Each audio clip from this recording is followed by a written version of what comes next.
جب ہمیں یہ پتا ہوگا کہ حساب کتاب قبر کے اندر بھی ہے، محشر کے میدان میں بھی ہے، تو پھر ہم دنیا میں آئے ہیں تو رہنا تو ہے نا، لیکن اس کی رغبت میں اس کی چاہت میں انوالو نہیں ہو جائیں گے۔ صحیح۔ ہمارا مطمئن نظر پیسہ کمانا نہیں رہ جائے گا، جاگیریں بنانا نہیں رہ جائے گا، ہمیں یہ پتا ہوگا کہ ایک رب ہے جس کو ہم نے حساب دینا ہے۔ دنیا سے بے رغبتی انسان کو کس طرح مل سکتی ہے؟ ہاں، جب آپ ایسی مثالوں کو سامنے رکھیں گے، دین پہ چلنے والے بن جائیں گے اور آپ کا یہ یقین ہوگا بالکل ٹھیک کہ یہ دنیا دھوکہ ہے۔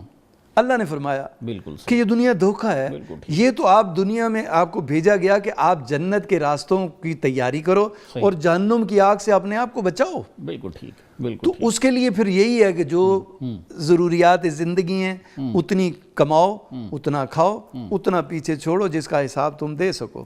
جب ہمیں یہ پتا ہوگا کہ حساب کتاب قبر کے اندر بھی ہے، محشر کے میدان میں بھی ہے، تو پھر ہم دنیا میں آئے ہیں تو رہنا تو ہے نا، لیکن اس کی رغبت میں اس کی چاہت میں انوالو نہیں ہو جائیں گے۔ صحیح۔ ہمارا مطمئن نظر پیسہ کمانا نہیں رہ جائے گا، جاگیریں بنانا نہیں رہ جائے گا، ہمیں یہ پتا ہوگا کہ ایک رب ہے جس کو ہم نے حساب دینا ہے۔